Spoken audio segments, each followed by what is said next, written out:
Buenas, hoy vamos a hacer un viaje en el tiempo de casi 800 años. Ese es el tiempo que duró Al-Ándalus, el dominio musulmán en la península ibérica, un periodo larguísimo y lleno de cambios. ¿Cómo empezó todo? ¿Cómo llegó a su máximo esplendor? ¿Y cómo acabó desapareciendo? Pues vamos a verlo, etapa por etapa. Para no perdernos en casi 8 siglos de historia, que se dice pronto, lo mejor es tener un mapa. Y este es el nuestro. Vamos a dividirlo todo en 6 grandes fases políticas. Como veis, empezamos en el 711 con la llegada de los musulmanes y terminamos en 1492 con la caída de Granada. Cada una de estas etapas es un mundo, con sus propias reglas y protagonistas.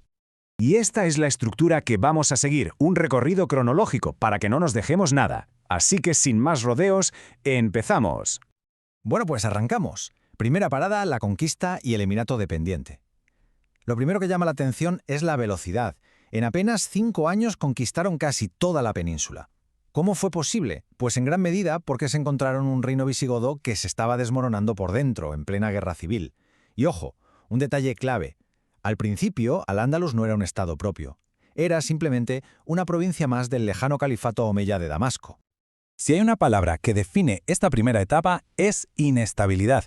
Fijaos en el dato, 21 gobernadores distintos en 45 años. Un caos.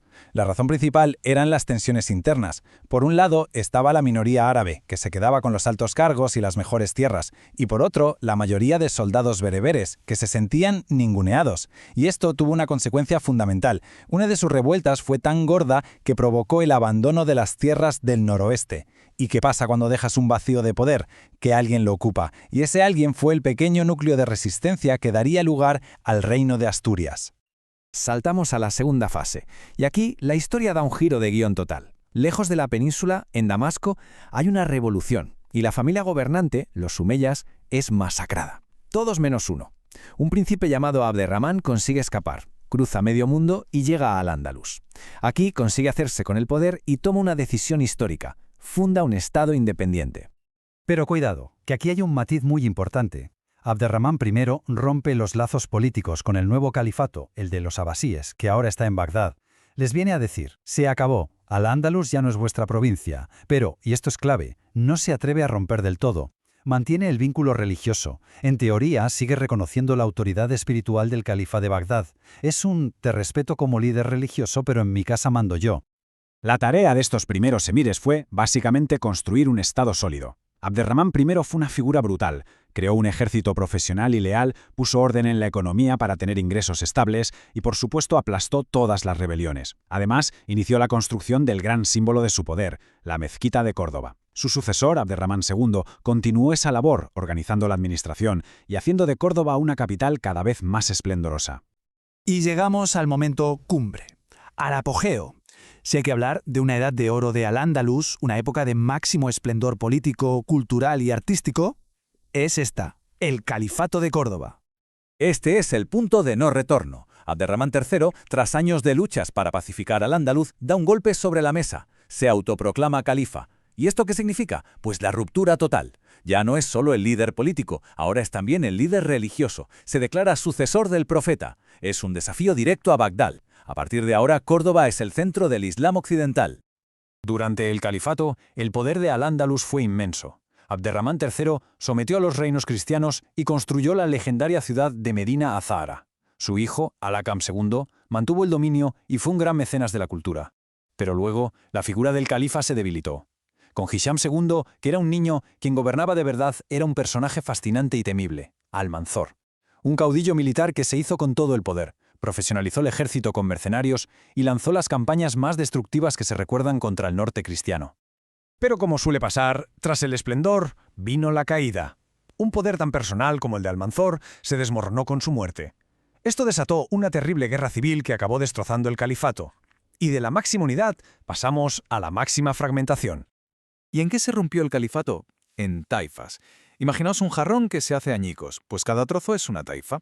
De repente, Al-Ándalus se dividió en casi 30 pequeños reinos independientes, cada uno centrado en una ciudad.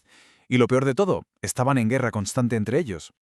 Esta tabla lo deja clarísimo. Pasamos de un superestado unificado y militarmente superior a un mosaico de reinos débiles y enfrentados. Y claro, su debilidad fue la fuerza de los reinos cristianos del norte. Estos se aprovecharon de la situación para exigirles unos impuestos en oro, las famosas parias, a cambio de no atacarles, o incluso a cambio de ayudar a una taifa a luchar contra su vecina. Y entonces, en el 1085, llegó el mazazo. Alfonso VI de León conquista Toledo. No era una ciudad cualquiera, era la antigua capital visigoda. Su caída fue un shock brutal, un desastre estratégico y moral para Al-Ándalus. Y ante esta catástrofe, a los reyes de Taifas no les quedó más remedio que tomar una medida desesperada.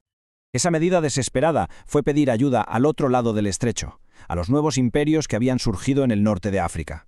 Y con esto entramos en una nueva fase, marcada por la llegada de dos grandes imperios bereberes muy rigoristas en lo religioso. Primero, los almorávides y después los almohades. Lo curioso de este periodo es que la historia parece repetirse. Es un ciclo. Los reyes de Taifas piden ayuda a los almorávides. Estos cruzan, frenan a los cristianos, pero se escandalizan con el lujo y la que consideran relajación de las taifas, así que acaban conquistándolas a todas y unificando al Ándalus a la fuerza. Pasa el tiempo, su imperio se debilita y Al-Ándalus se vuelve a romper en las segundas taifas. Y entonces el ciclo se repite, esta vez con los almohades, un imperio todavía más estricto. Este ciclo se rompió para siempre en 1212 con una batalla decisiva, las Navas de Tolosa. Por primera vez, una gran coalición de reinos cristianos se une y les inflige una derrota aplastante a los almohades.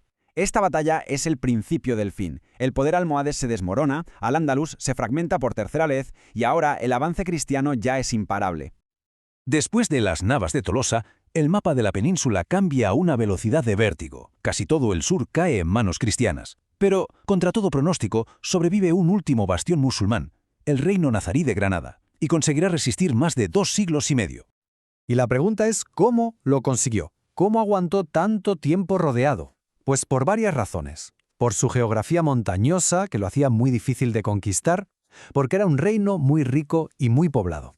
Y sobre todo, porque su principal enemigo, la corona de Castilla, se pasó gran parte de ese tiempo enfrascada en sus propias guerras civiles. Pero esta situación cambió con los reyes católicos. La unión de Castilla y Aragón creó un estado unificado y poderoso con un objetivo claro, la conquista de Granada.